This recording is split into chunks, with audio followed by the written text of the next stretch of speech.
Welcome to the Beyond Fear podcast. I have with me today Jen Williams. Jen, tell me a little bit about why you're here today.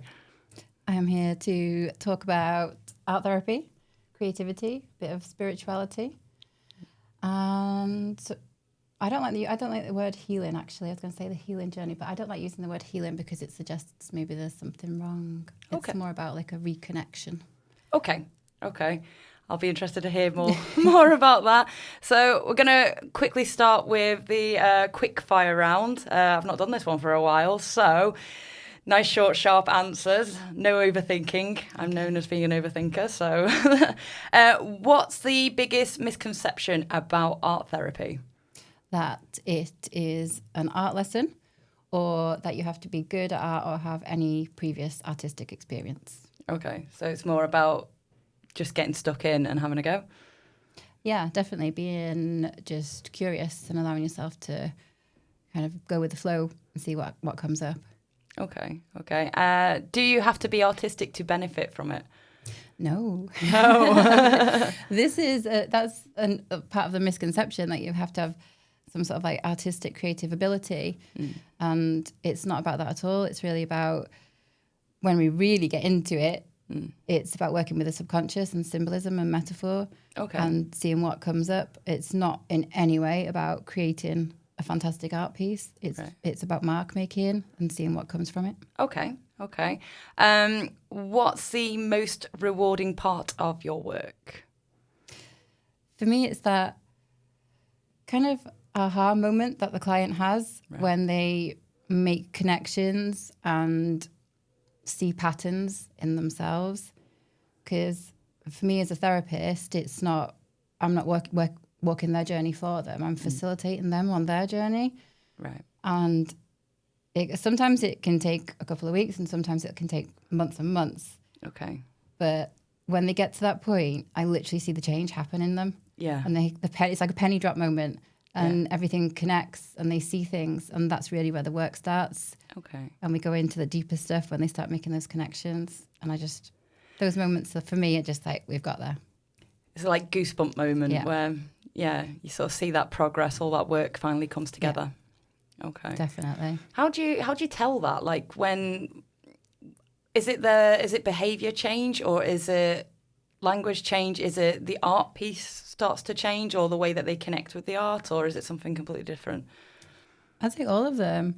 Okay. Yeah, all of what you've just said. Definitely behavior changes in the way that they speak to me about things. And then kind of symbolism in the artwork as well. Right.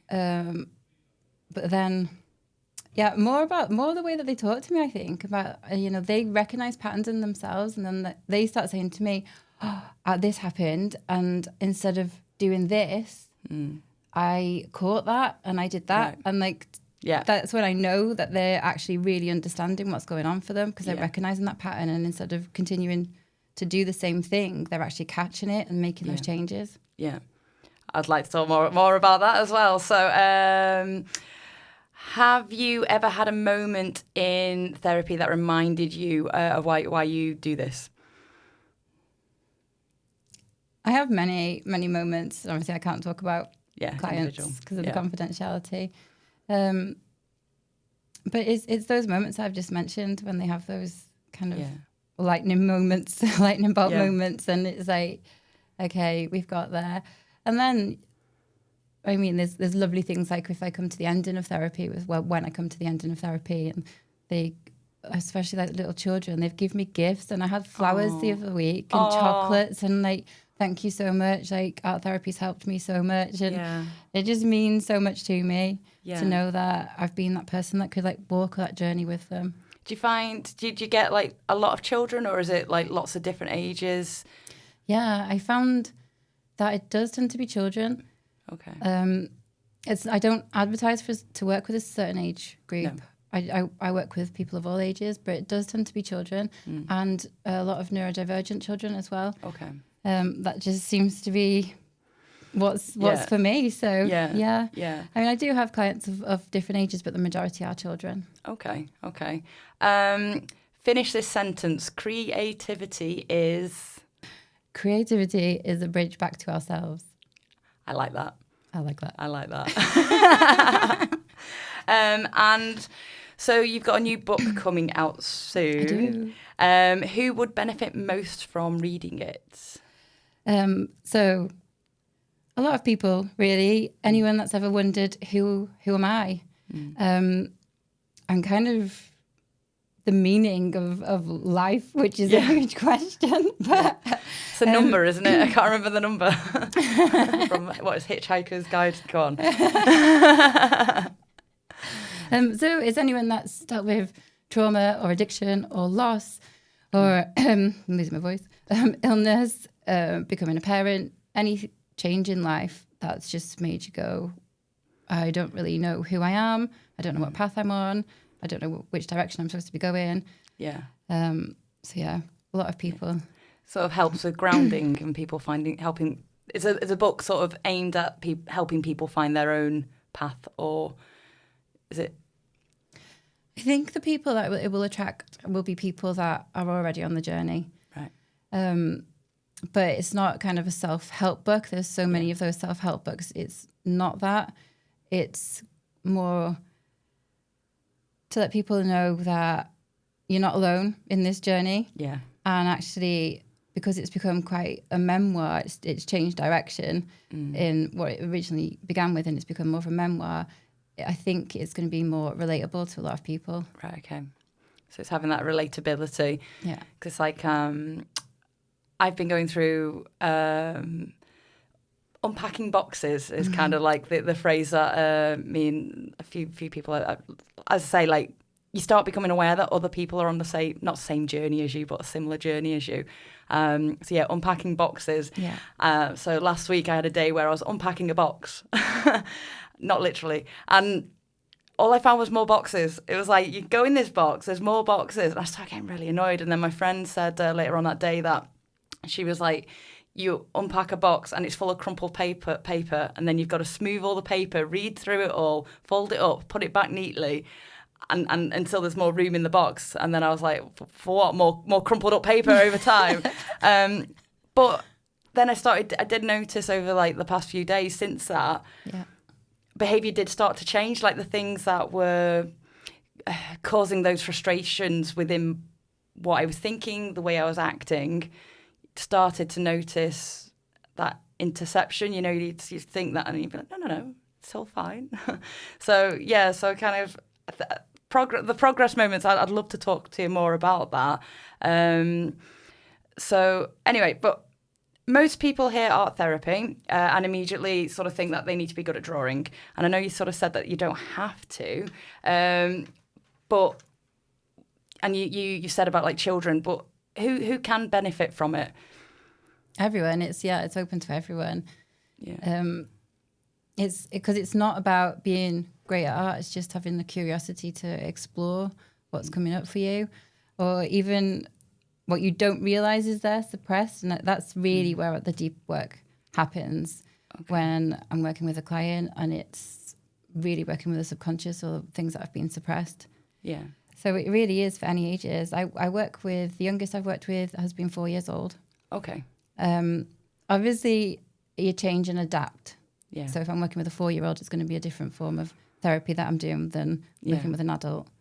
But there is no age limit at all on art therapy. Okay. Do people tend to use different medium and different? So is there a pattern with that? Like, do younger kids or do you let them choose or? Yeah, I offer like a wide range of different forms of media, unless I'm working with a neurodivergent client, and then I reduce. Okay. Because otherwise it could cause too much overwhelm. Yeah. I do find with children a lot of play comes into it as well. So I do offer like sand trays and toys as well as the art materials. There's a huge overlap with art therapy and play therapy. And children do love the toys, but also paint and clay and glitter. Yeah, anything that kind of like gets messy. Exactly. Yeah. But this is the thing. In art therapy, mess is part of the journey. Yeah. And it's so symbolic and it tells me so much information. Okay.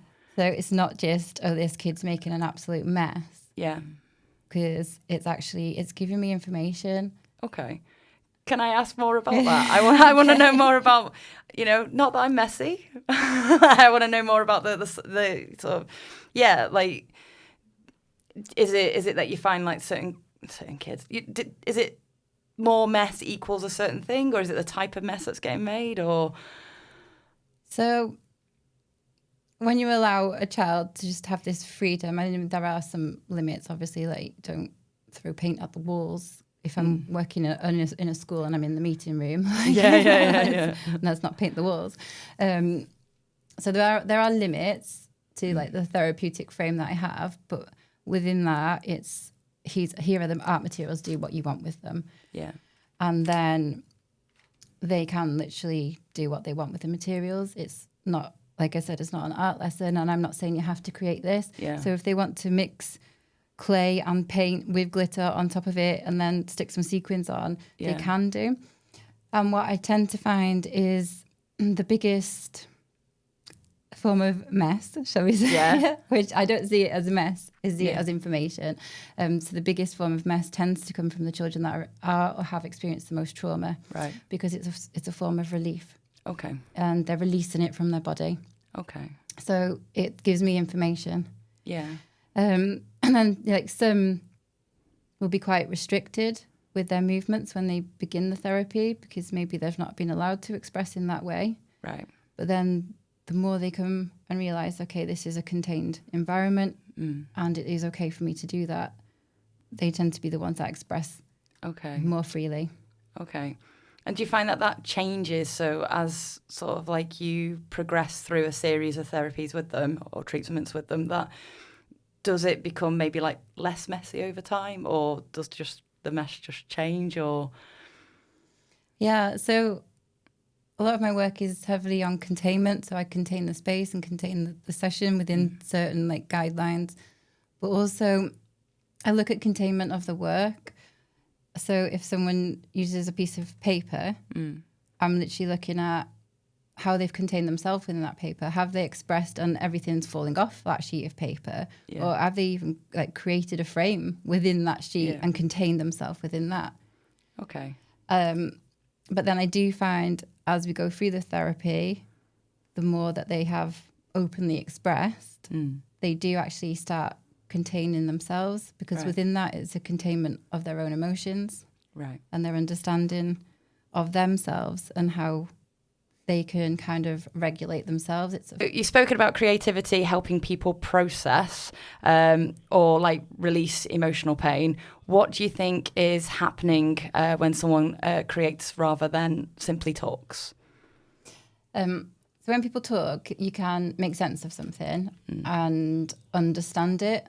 But when you create, you can understand it in a different way, and it has a different meaning. Okay. Because it externalizes.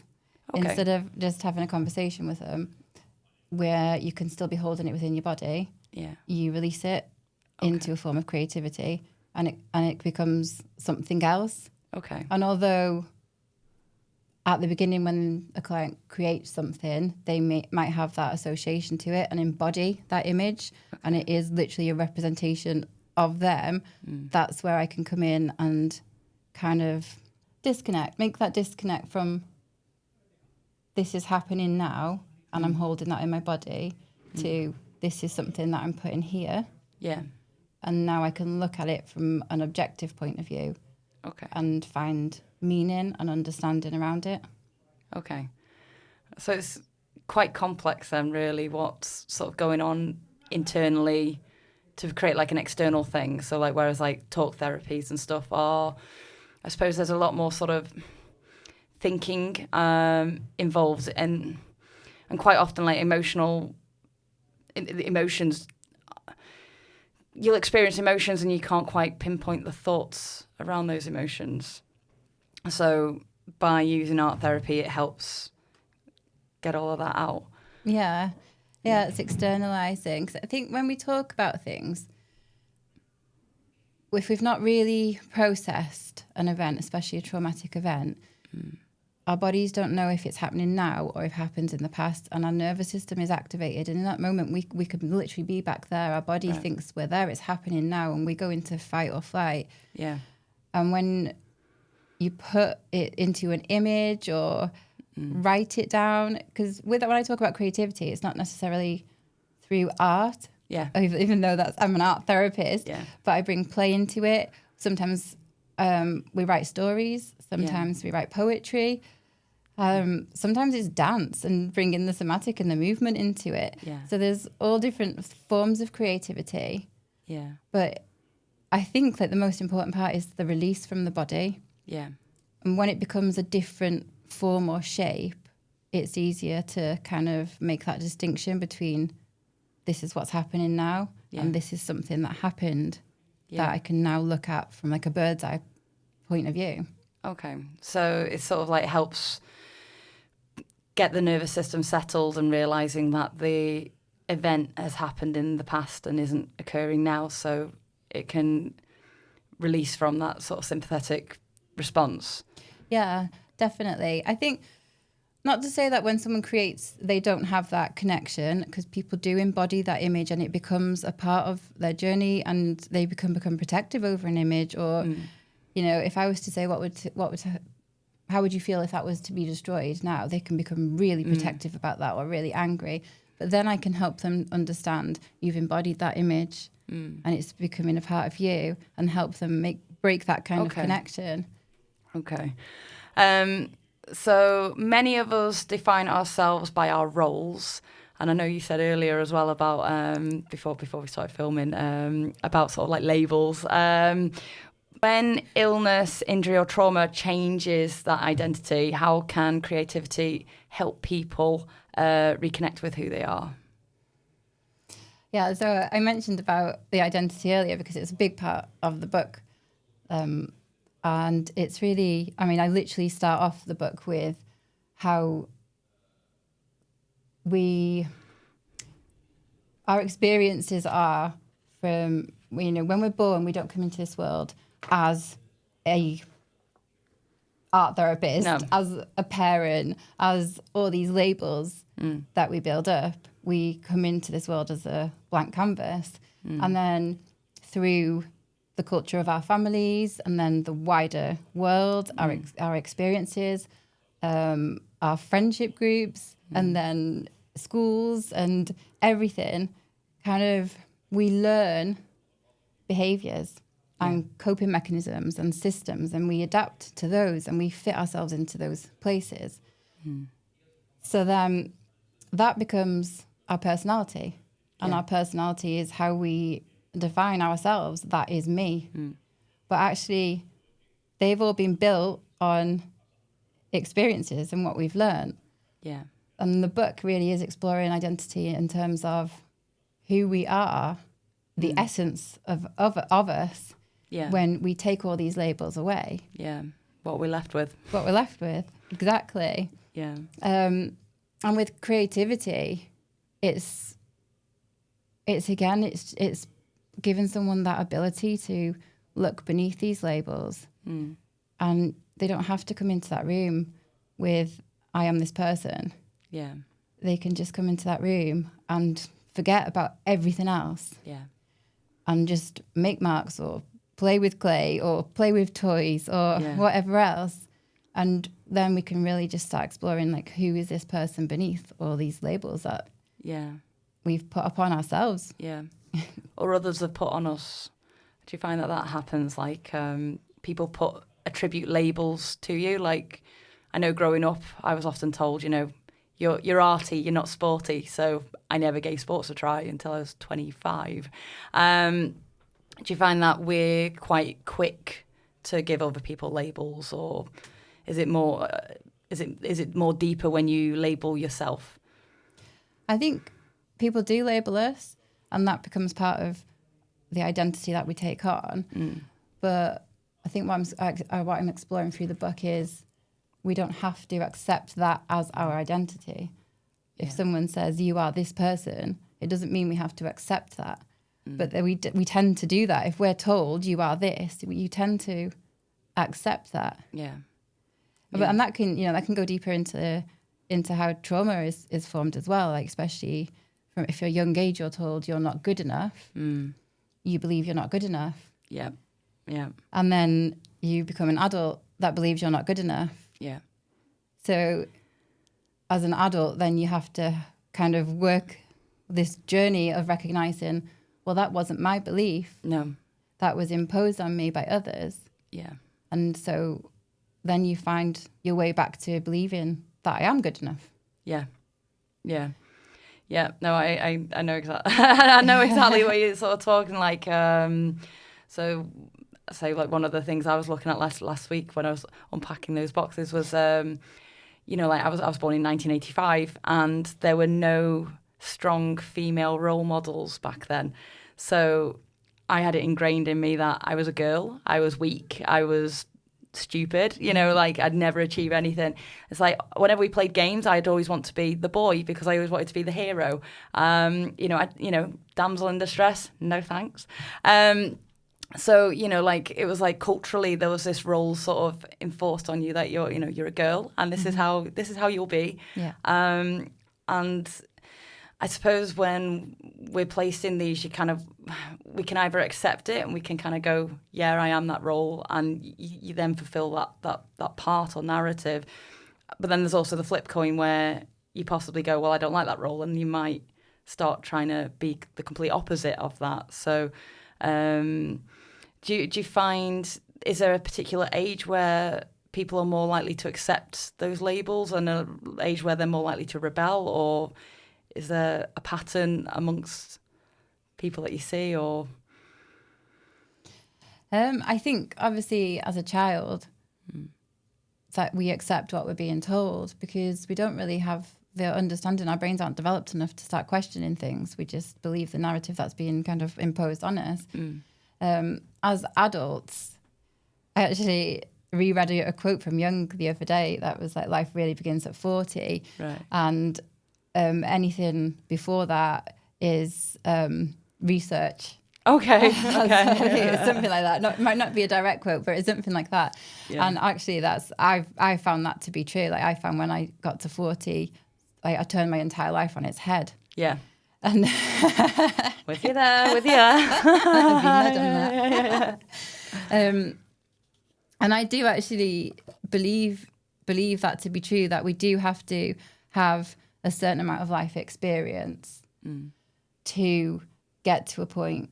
But I think it inevitably will happen because when we are acting out these roles that we believe are who we are, and this is my personality, but actually it's not who we genuinely are beneath these labels and roles. It's just what we've taken on. I think there's always a part of us that is not settled, is aching for some sort of truth, that feels like something's not right in this life, or I'm on the wrong path. There's always something that's just like telling you something's not right here, something doesn't feel right. And I think eventually we all come to a point where we have this, and people might say it's like a midlife crisis. Or, I think women get labelled it's the menopause when you're hitting sort of the 40s and you're getting everything changed. Oh, yeah, it's menopause. Yeah, exactly. But I think it's actually we've gone through so much of life and this constant something doesn't feel right, some changes need to happen, is because beneath all of these labels is who we ultimately are. Yeah. Just literally going, okay. Hello, I'm still here. Yeah. Fuss me, need me. And yeah. So tell me about your book. So what inspired you to write it? And what's your hope that readers are going to take away from it? So the book started as research for my dissertation for my master's. And I did a study about identity formation. And I went on quite a journey whilst I was training to be a therapist.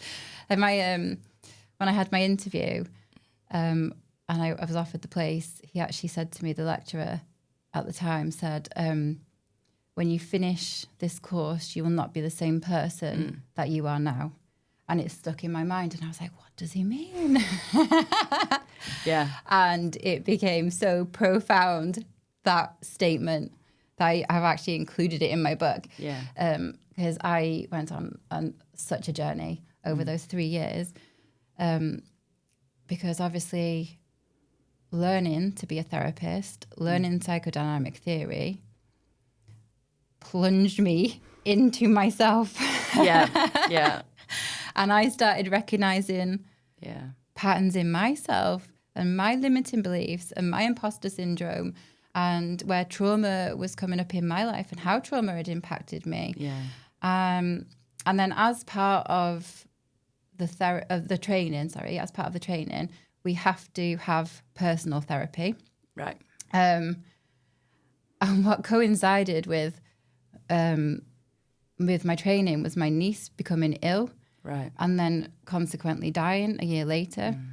So my journey through the person I was before I started that course to the person that I became as a registered and qualified art therapist took me through this complete identity transformation and grief and loss. And therapy actually became invaluable for me. But in itself taught me how to be a better therapist, because I was in the client space and I knew how important that space was. Yeah. So that's where the book started, is identity and kind of going through these things that happen in our lives. But it was very academic based, and I was kind of going more towards PhD. Yeah. And then I had this block for like 2 years of trying to write this book, and it wasn't happening. And then I eventually just one day thought, do you know what? Just write and see what happens. And then it began to flow. And then it became a memoir. And then it became literally my story. And I went right back to where creativity became important in my life, when it became a thing in my life, when I first started drawing, and how I found that sense of comfort. And even though I didn't recognize it at the time, it was a space of safety for me. And so I've just allowed this book to flow, going right back to the beginning of my story, and then including, music and dancing, and how now I can see how important all these creative expressions were. Yeah. Poetry as well became a huge part of my teenage years. Yeah. So that's really where the book is now. It became this memoir, and when I allowed it to flow and just kind of write itself, that's what happened. And then I just felt like, do you know what, that's what I was meant to do. And in doing that, I think it's something that people can relate to. I think people think there seems to be this, it's the label thing again, but people either view therapists as someone that's going to fix them or somebody that knows everything, or you think you know everything. We're you all think put you're, together. Yeah, you think you're better than me. It's like, therapists are put on this pedestal. And actually, I kind of want to break that idea and just be like, do you know what? We're humans. We're human beings, and we are the same. And I can guarantee majority of counsellors and therapists have been through trauma. And we have stories to tell, and we've gone on these journeys ourselves. And actually, in doing this book, I think it's relatable in the sense of, do you know what? Yes, I am a therapist, and yes, I have an understanding of psychodynamic theory, and yes, I can view image in symbolic and metaphorical terms. Yeah. But I am sitting there as a human being who has experienced my own life traumas and experiences, and unpacked many boxes myself. And do they ever end?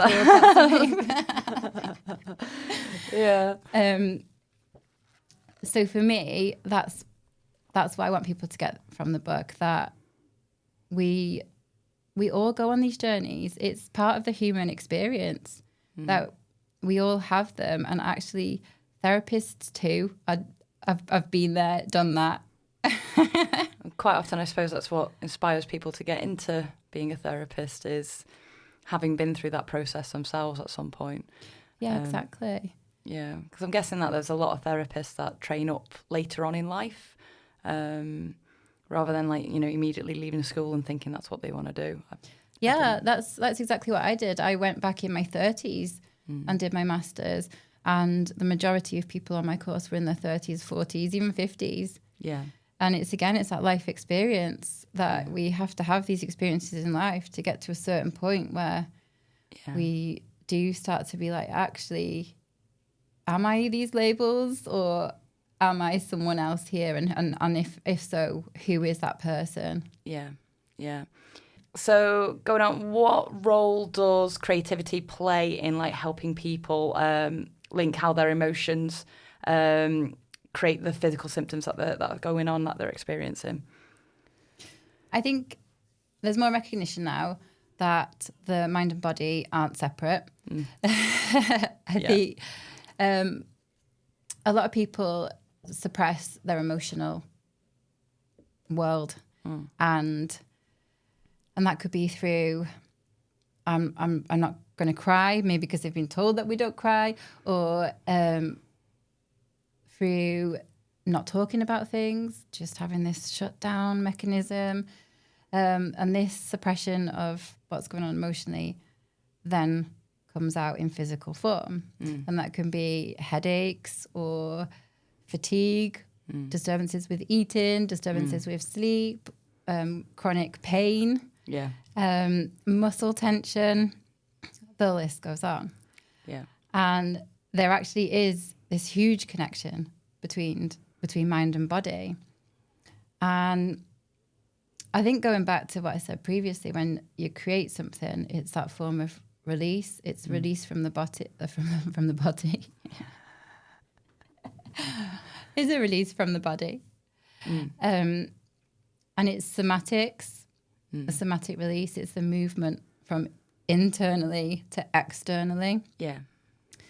And I think with that creativity, again, it's just that chance to explore and not keep it within. Hidden. And hold it in the body. And actually, a lot of people don't even recognize how much they've suppressed something. Yeah. It's we live in a culture of I'll be fine, be strong. That's another one. And I'm like, it's okay to not be strong. Yeah. It's okay to break. It's okay to cry. It's okay to say, actually, I'm not feeling good. I need some help. But we live in this culture of crack on, keep going, be strong, just suppress, hold it all in. And ultimately it's going to come out and it'll come out through the body. Yeah. So creativity gives it a chance to be released from the body, and then the opportunity to talk about it and really understand. Do you find that's creativity can help alone, or does creativity lead to talking? Or does it depend very much on the individual? Yeah. It really does depend. I have some clients that will sit and just create and don't want to talk to me the whole time, and they are so engaged in what they're doing and will sit in silence. And I just allow them to have that space, and then maybe they'll talk to me after they've finished. Yeah. Some will want to create and talk at the same time. And some will want to talk and spend the whole time talking. And some sessions, they don't pick any art materials at all. So really it is dependent on each individual, really. And where they are in their journey. Where they are, yeah. To me, it's really important that the therapy space becomes their space. Yeah. Even down to like the layout of the room, I'll say, do you want to move the room around? Literally put things where you want. Are there any art materials that you want me to bring in that aren't here at the moment? Yeah. Like bring in a drink, bring in a snack if you want to. Yeah. It's important to me that they make it their space. Yeah. And then just build up that kind of therapeutic relationship and that container and that safety. And then I just allow them to go at their pace and whatever works for them and whatever is most comfortable. Yeah. Okay. Many people turn to things like alcohol, drugs, and like other coping mechanisms, like during difficult times. how does creativity offer a more positive outlet for them for these vices? Again, it's just that sense of putting it somewhere that's not in the body and it's not suppressing and numbing, because that's what these vices are. And I actually want to say that there is a big part of the book where I talk about my own journey through that and through these coping mechanisms, because again, I want people to know that just because we're therapists or counsellors doesn't mean that we haven't been there, done that. Yeah. Yeah. And I think there's a lot of shame and stigma that's held around it. And even like, honestly, when I was writing it all down, I was like, oh, shall I say that? What if people judge me for it? What if people think I'm a bad therapist? And I thought, no, because that's the reason it needs to be in there. It's real. Because it's real. And that is part of my story and that is part of my journey. And I think that's really important that I share that. And I just talk about it in the sense of why other people really use them and go there, because it is numbing and it's part of suppression and not dealing with our internal and emotional landscapes, and actually being like, well, I'll just cover that up by having a drink, sweep it under the rug. And it's also part of the culture that we kind of live in as well. Like, oh, I'm feeling stressed, I'll have a drink. And these are like kind of the stories that we're told or that we've learned from adults when we're children. I've had a hard day in work, I'll have a drink. And actually, that's not a healthy thing. But that's what we kind of are taught, and then we learn, and then we kind of mimic that behavior because that's a normal thing. We see that as normal. So with creativity, it's just an opportunity to, instead of internalizing and suppressing, again, just to put it out there in another form and to go there. Because it's one of those, like, culturally, alcohol especially, it's been a long day, I'll have a drink. But then you might go, oh, it's been a good day, I'll have a drink. And then before you know it, it's one of those, it just becomes one of those things you do, I guess. So like, from a numbing side, I suppose, like, because we sort of think like drugs and alcohol, are there any sort of other sort of things that typically you find are quite common coping, like, vices that we use that aren't necessarily sort of drugs and alcohol? Well, there's lots of addictions. People turn to addictions. There's like gambling, even shopping addictions. So immediate gratification of purchasing something. It's not what you're buying, it's just the fact that you've bought. Exactly. And it's all part of the coping mechanism to, I was going to say deal with, but it really is not dealing with it. It is a suppression of it, because you're giving yourself a kind of dopamine boost in another area and making yourself feel good by doing these things. But they're not really getting to the surface of why you're doing that in the first place.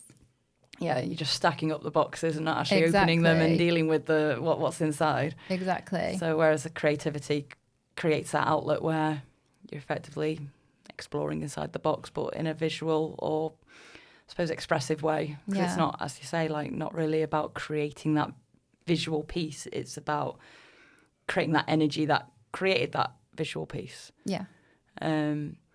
Okay, so from, like, an energy point of view, I know when I met you a few weeks ago, I sort of mentioned this, and I'll just drop it on you now, was about, like, sort of that, like, energy, like a glow that people have, or like people feel quite easy to connect to. Can you tell me more about that? Like, this sort of, like, energy presence that people have. Do you find that it's, like, linked to trauma, or like after trauma, or I don't really know what I'm asking. I don't really know. I think there are certain people that people do gravitate towards and feel comfortable talking to. And I have always been that person where people will come up to me and tell me things, like complete strangers will stop me in the street and tell me what's happening in their life. Yeah. And that's been something that's always happened to me. And I think there are certain people that do have that kind of energy about them where you just feel able to talk to them. Yeah. And I won't go too much into it because people will be like, oh, it's like woo-woo stuff, but woo-woo hippie stuff. But I do think, we are energetic beings. And we do feel each other's energies. And even if we're not aware of it, we do feel that, when we walk into a room, you feel energy in that room, even if you're not really aware of it. Yeah. You do instantly feel the energy. Or if you meet someone for the first time, you might have this like, oh, I don't really like that person. Yeah. Or just have this like, oh, they're really cool. They're going to be my friend for life, this person. Yeah. And just because you've instantly had this like sense of their energy. Yeah. Like vibe. It's a vibe. Yeah, exactly. So I do think, there is energetically something going on there, but I don't know if it's related to trauma or. Yeah. Yeah. I mean, it would be interesting to look more into it. Like why people gravitate more to some people or like first impressions. And so you're sort of creating these first impressions, and then I suppose you start compiling up the evidence afterwards, whether that supports that first impression or not, because sometimes we can have these first impressions and then get it wrong. Positively or negatively. But okay, so if someone's never experienced therapy, what would sort of typically happen in their session with you? So when I first get contact from someone, I try and find out some more information about them just to make sure that art therapy is the kind of right route for them.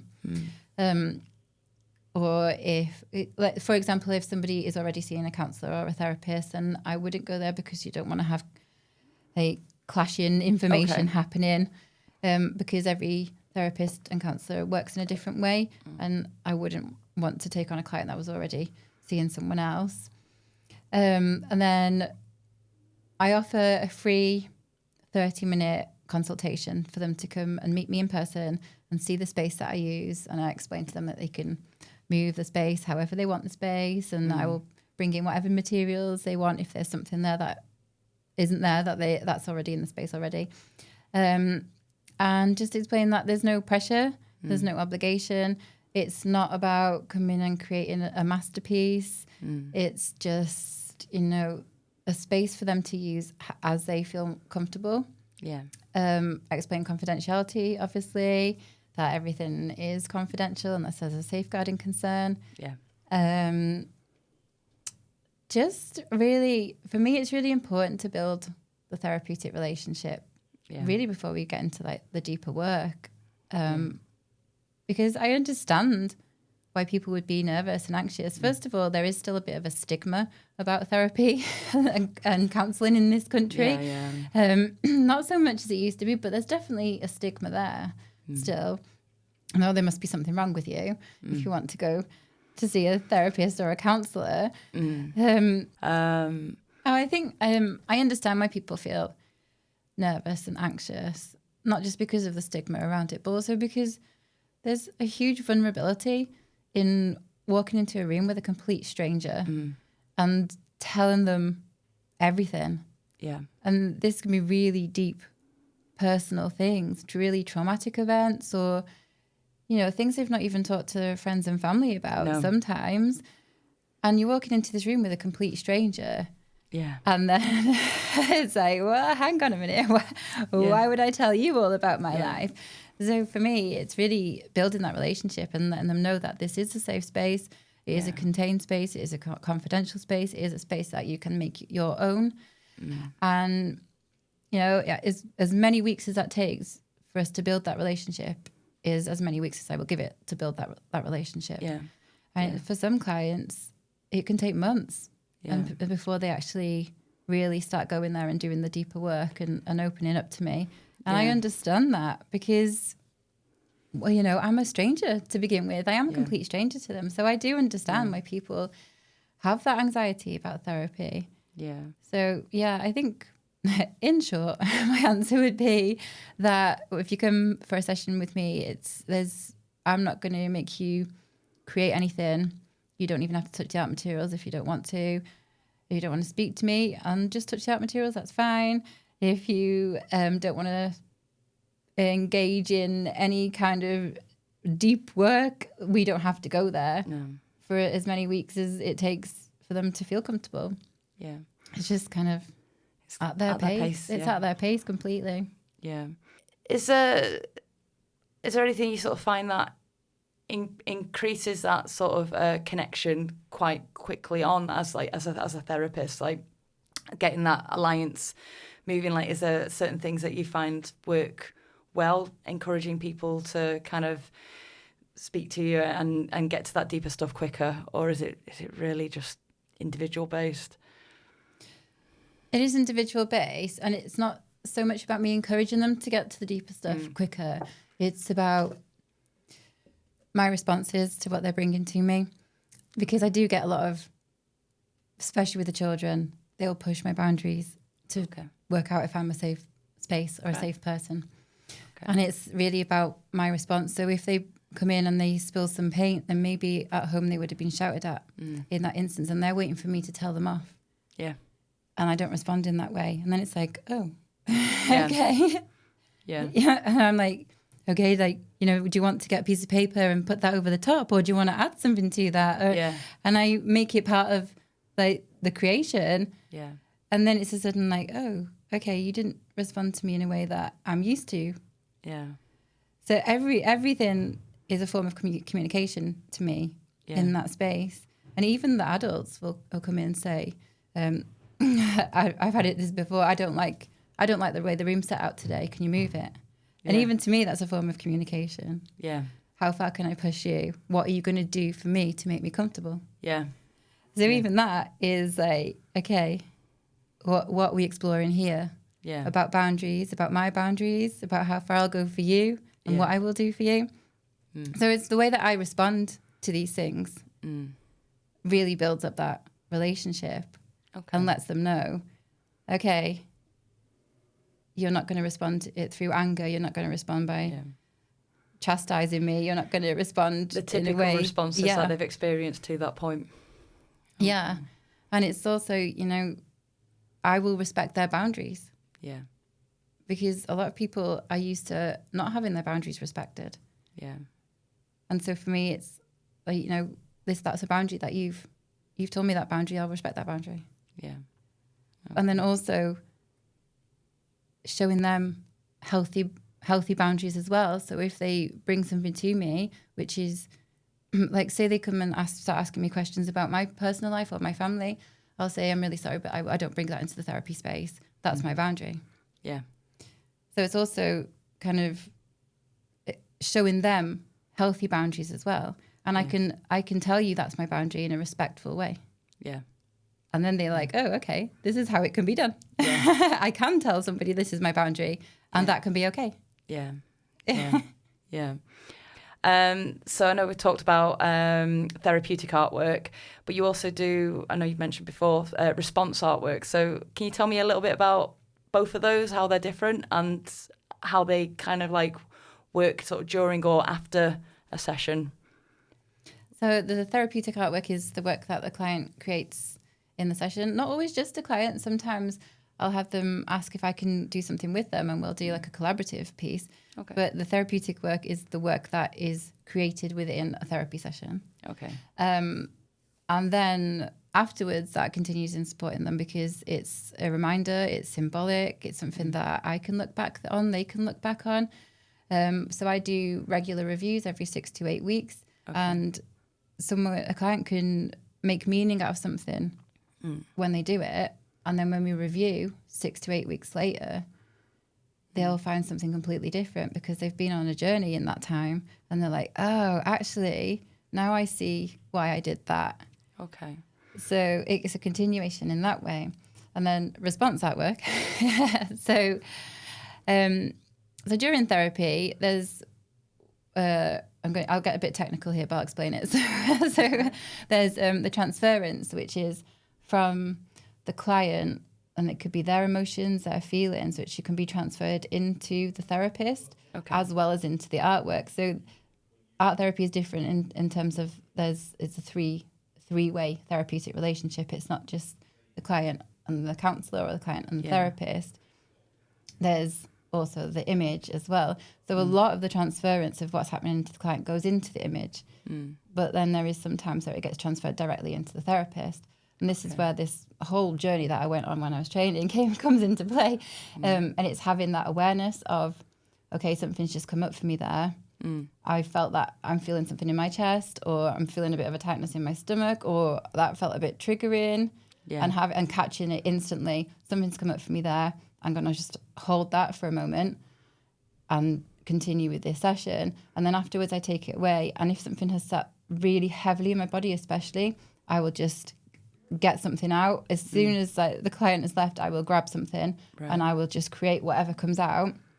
And then I can use that then I take it to my supervision. I have supervision every 2 weeks, and I'll take it to my supervisor and say, okay, during this session, I had this bodily response, and this is the image that I created, or this is what the words that I've written down. And then we can explore the meaning for me, and I can figure out, was it the transference from the client, or was it something that was mine? Okay. And it's really making sure that I'm responding ethically. To the client, because if it's something that's mine that's come up, maybe something from my past that was triggered there and something the client said, then obviously that's something that I need to work on and not take it into the therapy space. If it is not mine at all and actually I'm feeling something that the client is transferring onto me, that is something that I can take back into that space. And even as far as saying to the client, okay, last week, can we just revisit this when you said this or when you did this? This is what came up for me. Shall we just explore that and bringing that back into the space? So that's how it can continue.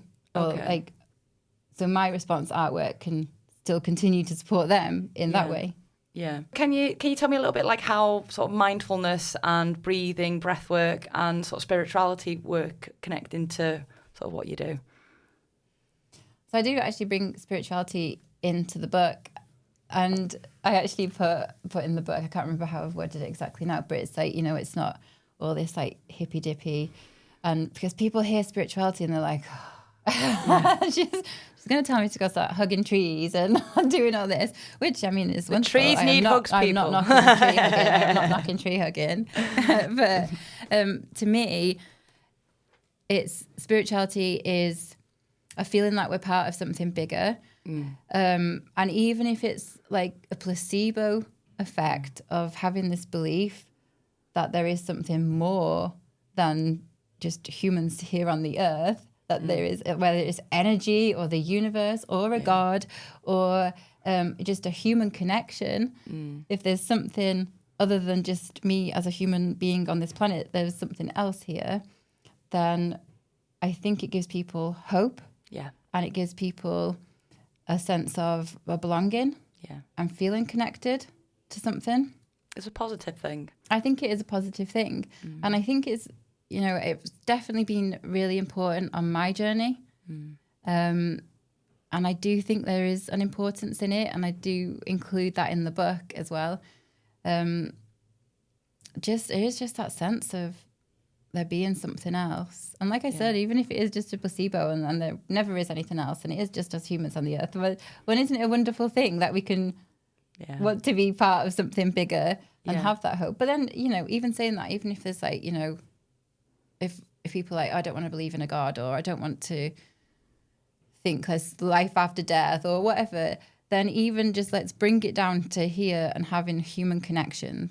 In like the smallest form of it, just a connection with other humans on this planet, then there is a sense of there's something else. We're not just these mechanical bodies with these brains. Like we're so much more complex than we can scientifically measure right now anyway. Whether we'll ever be able to scientifically measure and quantify what's going on, who knows? But yeah, I find spirituality an interesting one because it's like, spirituality and science don't always get on. And like everything's evidence-based. But then the evidence is like thousands of years of human, like all these different sort of tribes across the world at some point have all kind of created similar sort of concepts of energy continuing, and like physics sort of says, all energy is transferred, and yet we expect ourselves to be different. Yeah. So we could talk about that all day anyway. So if somebody's listening, struggling with like stress, anxiety, grief, emotional pain, what would be one simple exercise that they could do today to work on that unpacking boxes creatively? I mean, the simplest idea I can say is literally just grab a piece of paper and make marks without putting any containment on yourself, without thinking I'm not good at art or I need to produce this amazing masterpiece. Just create marks and see what comes out. And just try and allow yourself to get into a flow state with it. Even better if you can use both hands, because you activate a different part of your brain. If you can get both hands just moving at the same time around the page, then just do that. And then afterwards, have a look at the page, turn it all around, see if there are any recognizable symbols in there, or if there's something you think, oh, that looks like this, then that's symbolic, because that's something that your brain has picked out. That's a symbolic thing. So then maybe look at, okay, what's the symbolism of that and the meaning of that to me? And if you don't see anything recognizable in it, if you've literally just done a whole page of scribbles and you're like, it's a page full of scribbles, then it can literally just be like, okay, go to your body. How did I feel when I was making that? Did I notice any tightness in my chest? Did I feel anything in my stomach? Were my shoulders hunched up when I was doing it? And actually go to your body and notice what your body was doing when you were creating it. And then it can even be a simple question of, what's this image trying to tell me? Yeah. And actually things will pop up into your brain that you weren't expecting. Yeah, I can imagine. I suppose like the emotional response. So start doing something, it might just be scribbles and you might start crying, and sort of exploring that emotional thing. Would you encourage, if that was to happen, would you encourage sort of exploring, trying to think back to the thoughts that you were having at that time, or would that be different? It depends what kind of, it depends what the thoughts were and how deep they were, because it may be too much for somebody to try and deal with on their own. Yeah. But definitely kind of explore what was happening in the body. I think that's because then you've got that connection, before when we did that connection between the brain and the body. And actually, I think bringing yourself back to your body and recognizing it's information, that your body is telling you information. Yeah. That in itself is huge. It's a huge form of growth and can help you on that journey of kind of stopping the pain that your body is experiencing, because you're recognizing that my body's telling me information here. Yeah. And what is that information it's trying to tell you? What are you holding? Yeah. Is it kind of like a daily practice that you'd recommend people do? Or, like if adults listening decided, actually, I'd like to have a go at this, is it something that they could sort of like have a go each day at? Or would it be more like have a go once a week? Or, ideally with someone like yourself, that's going to sort of guide them through it and things, but just out of curiosity. I think it's not something that we should force. I think it's something, and it doesn't have to be creativity, like I've said, through image. It can be, I dance in my kitchen every morning. Yeah. Just to kind of wake my body up and have that kind of release. Playing music is huge. Yeah. It's a huge form of creativity. Yeah. I think if people are worried about creating something and then going too deep into those boxes, then maybe leave it until you are working with somebody who can facilitate that journey with you. But definitely as a form of release, if you want to just create something without really thinking about it, even if you don't want to look at the symbolic meaning or take anything from it in that sense, you are still having a form of release. Even if you don't realize that, you actually are releasing from your body. Yeah. Just by putting something down or creating something or touching clay. Or, you don't have to really try and find meaning in anything. Just express anyway. Yeah. Well, thank you very much, Jen, for coming in. Hopefully the listeners have enjoyed that, and I'll chop it all up into shorts so everyone can sort of get to grips with like little pieces as well.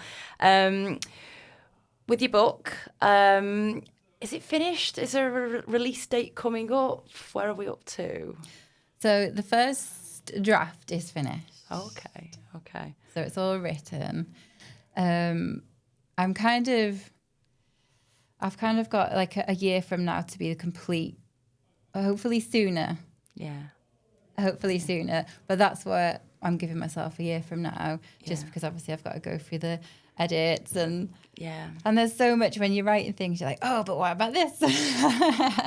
Add this. So yeah, I think it's not the finished piece yet, but it is getting very close to being. Okay.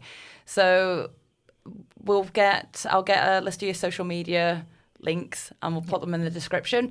And then when it gets released, people can find out and know where to get it.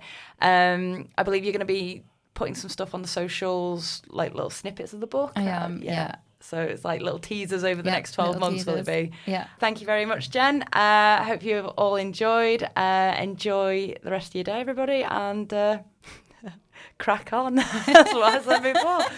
Gonna have to rephrase that one. Take care.